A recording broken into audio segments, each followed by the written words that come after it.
Welcome to my humble little office. My name is R. Keith Andrews. I am a spiritual guide and paranormal adept. And we just finished a four-part segment, four-step segment on revamping your business. And we mentioned at the beginning of that this can apply to the household. So, what we are going to recommend at this point is absolutely take a look at the four videos of revamping the business, of restarting your business post-COVID. Okay, step 1, 2, 3, and 4. Understand that when you're listening to them, instead of looking at it from a business standpoint, look at it from the household standpoint. Your house, your home is your business.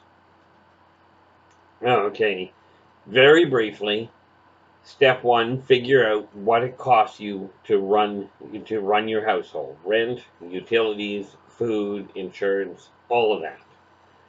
Okay. Now, when you do that, you write down literally, I have legally attained a minimum of X number of dollars by April 30th, 2020. Okay, now that X is whatever the amount is that it costs you to run your household. Okay, step 2, grab a sheet of paper, much like this one. Okay, and on it, write down 3 things to start with that you require. Now, I'm not expecting you to read these right now, but you write them down. When you get one done, check it off. Write down a 4th one. Okay, so this is an ongoing list, just like I showed you with the business. Okay, now the on part about this. Okay, in the business video, I told you step 2 is to get a policy book together. This is still a good idea.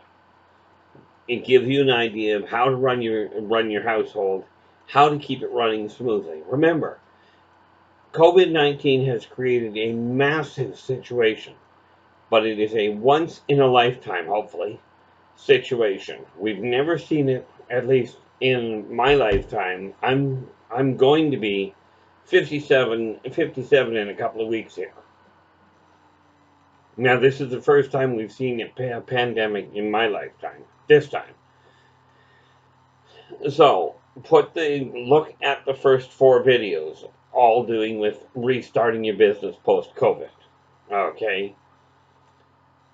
With step 3, like I said, put your list together. Grab a physical calendar. Now, the reason I use a physical calendar, yeah, I know, I'm turning me. Welcome to my world. Gotta find what I'm looking for. Okay. Grab a physical calendar. The reason for a physical one, to write down your appointments and what have you, electronic works great until you have a power failure. Okay, now, let's get on to the other part of this. That's a real quick overview, because I figure if you're looking at this, you can go and you can look at the other videos as well. And please, absolutely, remember to like my video, share it with whoever you can, and subscribe to it so you can see the next ones coming up. Now, this is a live recording, meaning at the end of this recording, I do not go back and edit it. So you'll find I stumble over things. You'll find that I do things a little different, like turn around and face away while I'm trying to talk to you. So in all fairness, I don't know if you actually will hear everything I tell you. If not, absolutely leave a comment. There's all kinds of ways of contacting me listed underneath the video here, right around the same place that you find the subscribe button. Okay, so here's where we go from here. Now you get the first 4 steps done. Now, a critical thing around the home, very critical. Most people in today's world have forgotten how to communicate. Yeah, I don't sit still very much. Look at the bright side. Well, it might not be a right side. You think of a lot better pictures to see. But At least at least I'm not just kind of deadpan there. Although, if you could get a corpse sitting here talking to you, that would be entertaining. But the big thing that most families have forgotten how to do, it seems, is how to communicate. So let's start with a few basic ground rules. There are a couple of things that are absolutely imperative. Now, you may remember this from your childhood. Okay, it may have become a thing of the past. Okay, as far as your own house goes. But right now, things are absolutely at a beautiful point to revamp the whole system. Absolutely start having at least one meal a day at your table, and we will cover why in a future session. We'll call it that. Communication is a critical factor. Now, the big thing about communication is the first thing you have to do in order to communicate with the people you're dealing with is you got to get a look in the mirror and decide, what are you happy with? Okay, a couple of important things. Like, this is my desk behind me. Now, you'll see it's got a whole pile of stuff on it. I've got to get that cleared off. This is an ongoing process. I'd probably clear it off once a week. Preferably not like I did a couple of weeks ago when my leg gave out and I just fell over, hit the desk went over, it was clear. Sit down with yourself and go, what am I not content with? Now, we start with the idea that you're on your own. Now, this is absolutely not the case in most people's situations. But the first person you have to get to know is the woman or the guy in the mirror. Okay. See, when I'm doing videos, I'm constantly subjected to looking at me. Now, I have to live with it. I could do something about it, but hey, I am what I am. I got a kick out of it, just a minor little sidetrack, obviously. My parents used to complain. They'd go, Keith, when are you getting a haircut? And my immediate response was, I'm not. So they'd look at me and go, well, why not? They'd say, because I can't figure out which hair to cut. You have to be comfortable with you. Okay, now, once you get an idea of where you're standing, it is critical that you start communicating properly with the people you live with. Number one, okay, and this is not in order of priority, but they are all extremely important.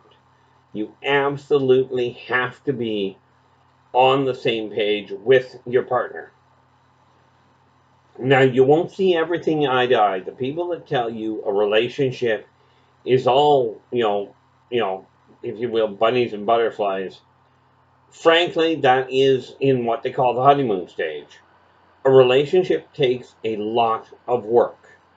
Whether it's a relationship with your other half, with your kids, with siblings, with business, doesn't matter. It all requires effort. So, number one, when we talk about being honest about what you're feeling, be clear. More often than not, and we'll just go this way. When we're dealing with communication, I've got some good news and some bad news for you, depending on how you want to look at it. I've been doing spiritual counseling for people and guidance for relationships for 47 years now. Okay, in 1986, in other words, 37 years ago, I started working professionally, as in generating an income. Okay, the one thing I found out with all communication lines, invariably, I have never seen a situation in any relationship, in any communication line, where the miscommunication was a 50-50 problem. So if you're one of these people that think, I'm the problem, I didn't open up enough, I wasn't clear enough. Let's be clear. That is a problem, and kudos to you for accepting your responsibility. However, you made the effort. What happens though is either you didn't say it the way it needed to be said, in a way that your partner would understand it, or they were not prepared to hear what you were saying. Okay, in either event, one of you missed the boat. So you've got to get it across. If you're not on the same page, if you don't feel like you're getting across, absolutely go at it again.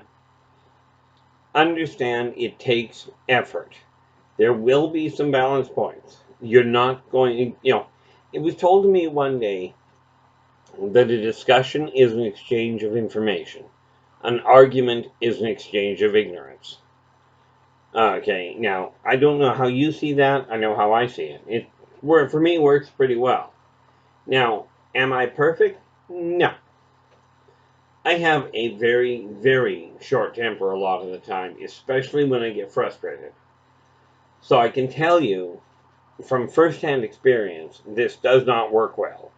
You've got to take the time to sit back and go, okay, we've got to get this sorted out, and the first thing that you've got to do is get on the same page. Make sure you're both aware that that your partner has has a viewpoint of their own. Couple of things to keep in mind. When we are talking about communication over the next couple of days, like we did with the business, we're going to go through a few things. But it was suggested to me by my publicist that I give you a rundown of a few of them. So we are going to be looking at communication where finances are concerned, where household layout, household chores, if you will, are concerned, what you're looking at in the way of health issues, of what you are feeling about self-esteem, these sorts of things. We are also looking at long-term plans. What goals do you have? What goals have you set down? What are your dreams where it comes to things you'd like to either own or things you'd like to do?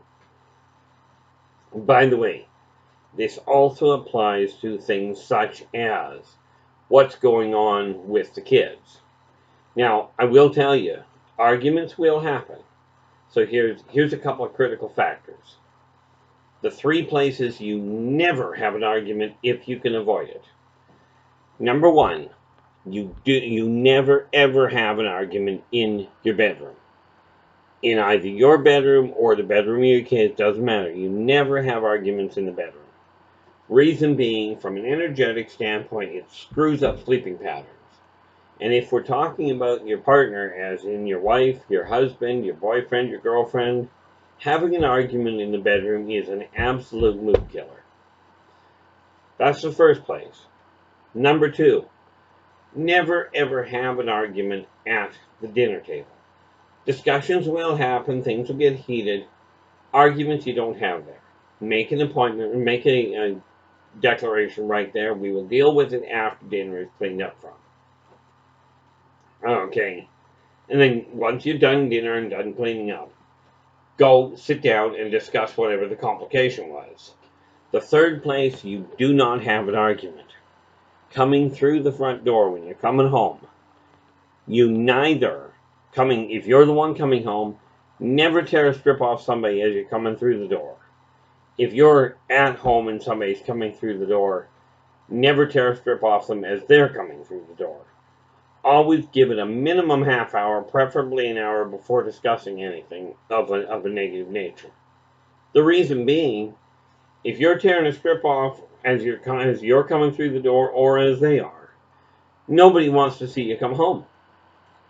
Okay, it just doesn't happen. So we're going to leave this. I'm going to end up probably doing a few of these tonight and then just posting them one a day to get ahead of myself. But because of that, because we try and keep these short for a reason. Okay, so that being said, we're going to leave you with this. And please, do take care of yourself and each other, and for pity's sakes, stay positive.